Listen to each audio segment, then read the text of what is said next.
안녕하세요. 예스유학의 김동민 이사입니다. 안녕하세요. 예스유학 윌리엄 선생님입니다. 오늘은 저희 예스유학에서 상담할 때 제일 질문을 받는 질문 중에 하나가 또 보딩스쿨에서 스포츠가 얼마나 중요한가라는 질문들이 많으셔서 아무래도 미국 보딩스쿨 같은 경우에는 뭐 스포츠도 웬만한데 대학을 저리 가라 할 정도로 많이 발달돼 있어서요. Yeah, I think especially with the Korean culture, sports has never been at the forefront of building up a student's credentials for college and like beyond. But in the U.S., it's actually quite a big part of the educational sort of social development of a student's lifestyle. And so when you visit campuses like the Lawrenceville School, as well as Brooks School, the first thing that really hits you is, well, the scale of the athletic development that they have there.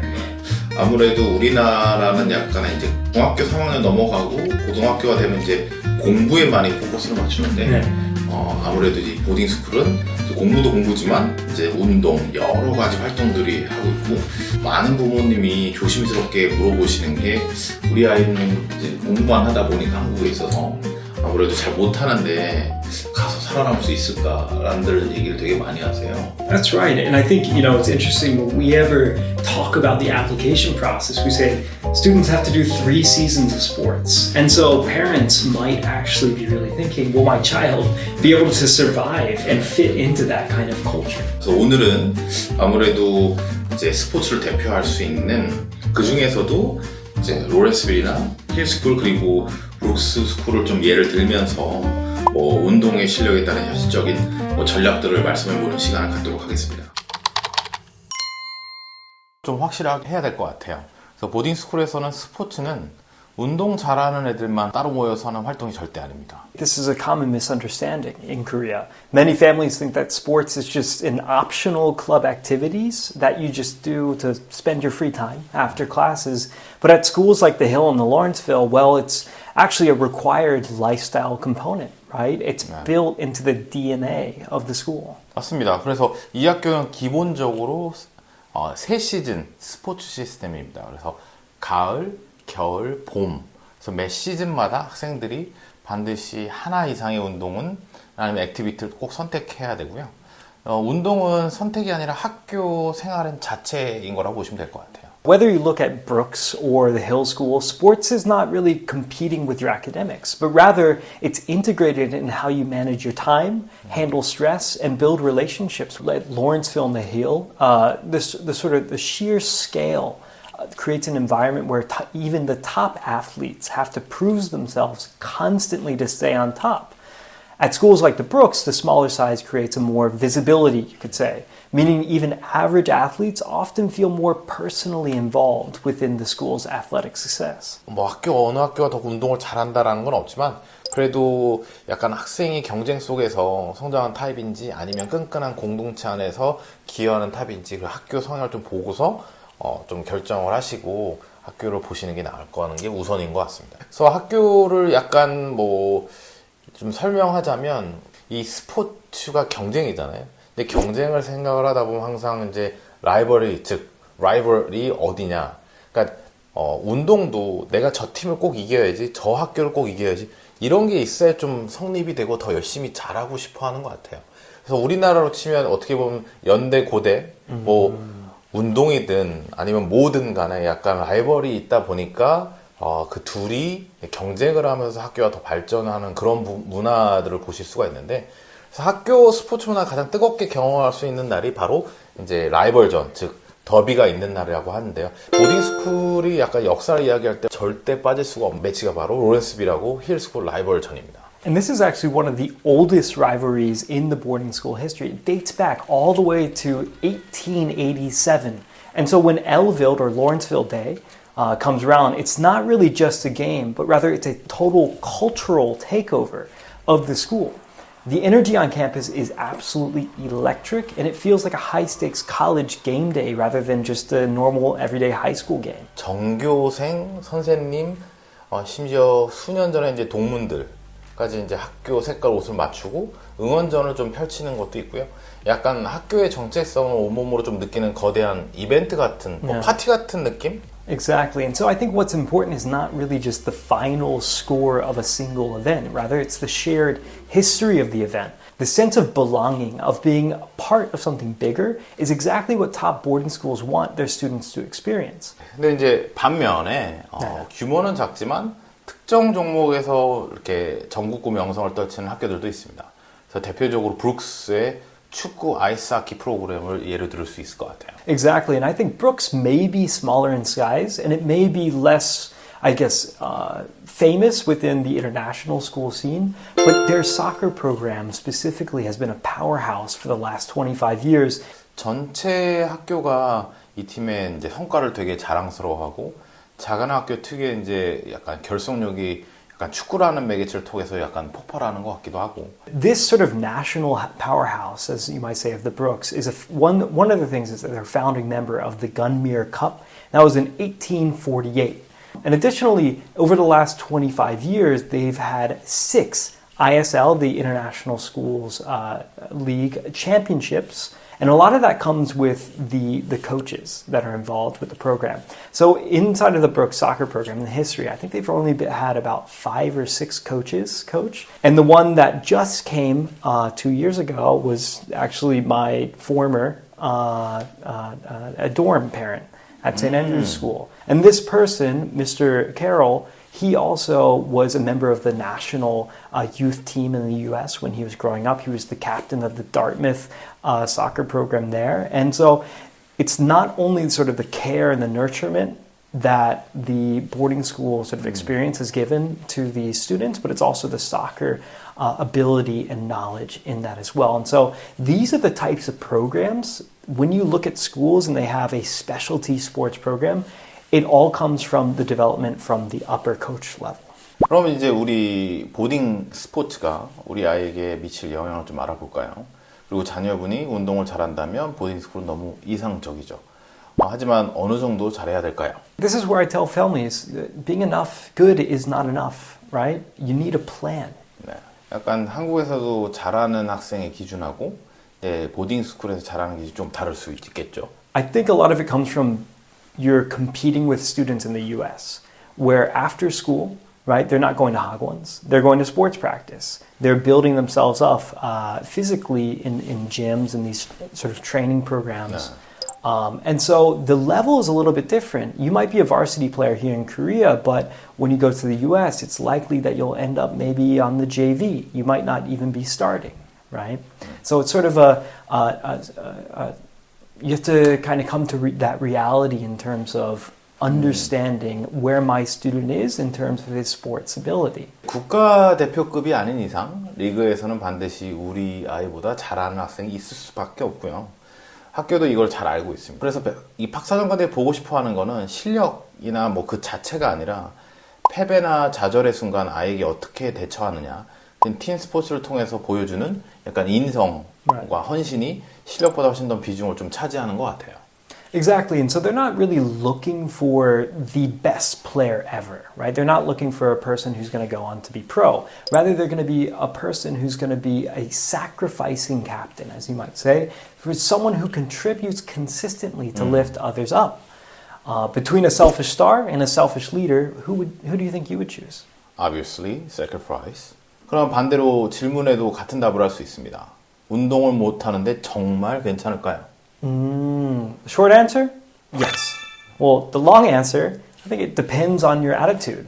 Most boarding schools aren't trying to be recruited by the NCAA. 약간 못하지만 최선을 다한다는 좀 자세가 중요한 것 같아요. 그리고 어제 나보다 조금 더 나아지려고 하고 뭐 팀원들하고 소속감을 느끼는 과정 자체가 보딩스쿨이 원하는 상징이긴 한데 일단 입시 면에서를 보면 기본적으로 내가 그래도 그러한 활동들을 할 수 있는 포텐셜은 보여줘야 된다는 거. 한국 학생으로서 피지컬한 부분이 좀 부족하다 보니까 보딩스쿨을 준비한다라고 하면 단기간에 확 늘 수 있는, 그래서 제가 많이들 우리 학생들한테 오래 달리기죠. 뭐 5,000m 달리기, 뭐 10km 달리기, 크게 피지컬이 뒤지지 않으면서도 해볼 수 있는 운동 같은 경우도 좀 고민해 볼 필요 있다. 그리고 그 운동을 다 못한다 하더라도 미국 시니어 보딩에는 3단계가 되어 있거든요. varsity, JV, 그 다음에 third, 그리고 좀 더 큰 학교 같은 경우는 fourth 팀까지 있기 때문에 약간 그럼 우리 학교 와서 할 게 없는데 얘가 우리 학교를 오면 뭘 하지라는 퀘스천 마크가 생기지는 않도록 해야 될 것 같아요. 그래서 그런 부분들은 좀 저희랑 상의를 좀 해보시고 네. 심지어 우리나라의 지금 조종 같은 경우 경기장이 이제 하남 쪽 그쪽에 있기 때문에 생각을 한 두세 번 해보시고 충분히 학생한테 도움되는 운동을 할 수 있지 않을까 싶습니다. So, how about we look at the schools? Yes. Yeah, absolutely. So here we are. We've entered the campus, and as you can see here, it's wide open. It kind of reminds me a little bit of a farm campus in a way, where the buildings are not these huge buildings, but rather kind of, nice, homey sort of feeling. So here we are. We're in the admissions office, and this is a nice sort of map that they've created on the Brooks School. And so if you look here, this is actually quite interesting. The entirety of the school is basically on this one road.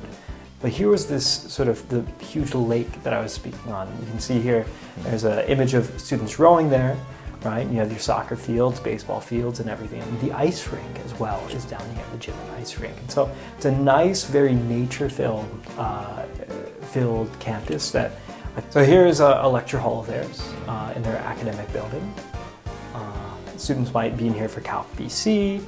They might be in here for advanced biology and all these things. And so not only do they have the Harkness Sabre, but they also have the college level lecture halls as well.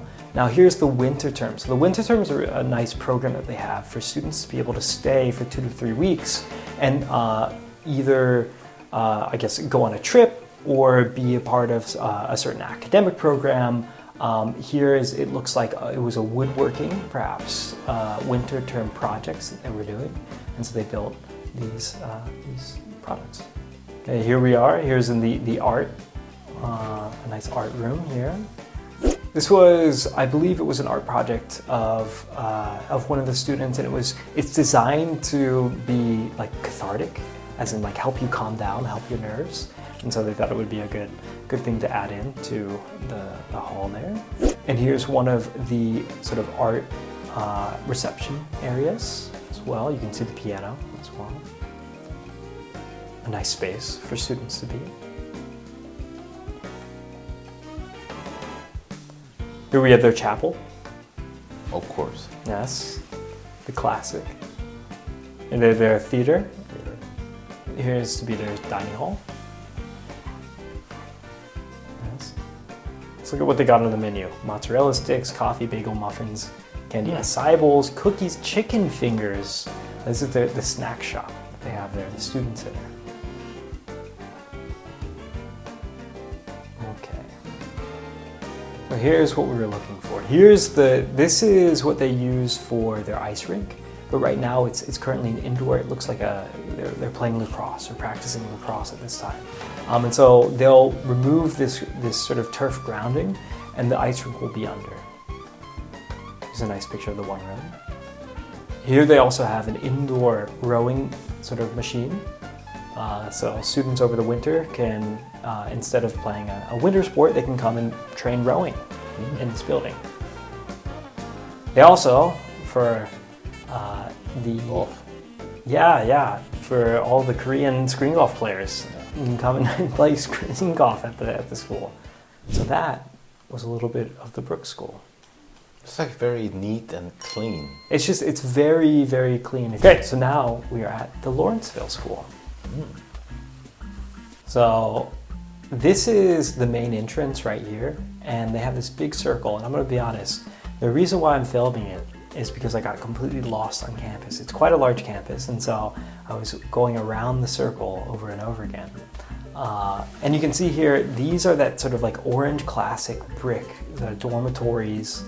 They'll have, this is the English, this is the chapel right here, but this is also an English building over at it's right here as well. So we go through campus. It's a little bit of a different vibe to it than the Brooks School, right? So all the cars are parked. So Yeah. it's a huge school. It's huge. It's right in the middle of a town as well. And so students are able to go off campus and go into town. But the buildings, the facilities here were pretty awesome, I would say.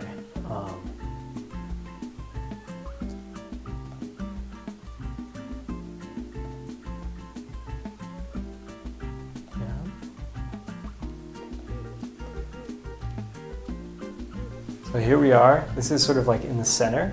So you have your freshman dorms are over on this side, right over here, right in front of you. And so the freshmen stay on that end of the campus, and then once they graduate into become a sophomore, they get placed into dormitories. And the students don't actually get to decide to do the dormitories. The people who are the freshmen, kind of like heads of a dorm, they pick and choose based off of where they think they're going to fit in the most.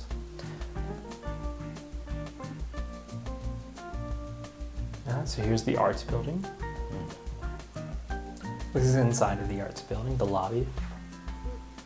Very classic sort of feeling to it. This is their arts sort of theater. I'm not sure why, but I really liked this busk there. It looks like a sort of a gallery area here. But it was insane. Once you got into the buildings, the rooms just went on and on and on.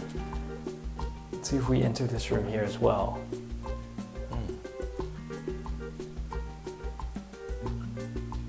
I mean, think about it like being an artist, like a photographer at one of these schools, right? This is the technology area. So this is one of their woodworking classes. They're building a canoe right now. And you can see as they're building it. We'll get a closer look right here. This is, do you remember the webinar that we had? Yeah. With Tucker. Tucker, that's right. With Tucker, sort of every single time a student will pass it, they'll rub either the feet or the head of this statue, and it brings them good luck. So this is the English hall here. Here's the front of the chapel. This is the side of the chapel. We'll take a nice look. Oh, I don't know what it is. It's got like a very medieval feel to it, right? So here's where we're going to be entering one of the dorms. And they've got a really interesting dorm setup to where they're like almost like fraternity houses in a way, like dorm houses, right? You stay there for 4 years, and they've got the feeling of sort of like a Hogwarts house as well. And so inside of the dorm houses, they each have like a leadership role. And one of my tour guide, that was his house. This was his house's like historic recorder. And so basically every single event that the house did, he recorded exactly what happened, the score, the thing, and that has gone on for the last 100-something years, which I thought was really cool and interesting. Okay, now we're gonna head on over to, well, the athletic building. Oh, athletic building. Yes. We'll head on over to the new Sci Athletic Center. This is what we've been talking about this video, so we thought it would be good to highlight it for you all today. So this is a brand new building that was just built a couple years ago. And so it is massive. And this is where they have the new dining hall as well. We'll take a look even further down. Here's the athletic fields, the turf fields of theirs. Okay, so here we are. It's a nice classic Pennsylvania house. Here's our student. Okay, so now we're walking into the art center here. I really like the building's sort of design, because this is all like sort of like tile windows in a way. So all the sunlight would come into the building. So here's the main performance hall. We have one of their practice rooms. That's a little bit of sort of things that the students are making. They're woodworking classes. Okay, walking through the hallway of the athletics building. So here then it opens up into this, again, a huge indoor track area with you have your practice basketball courts there. Now here's a little bit of an outside view of the dormitories and the living areas. A nice Patagonia for students to be in. And now we'll look inside the chapel.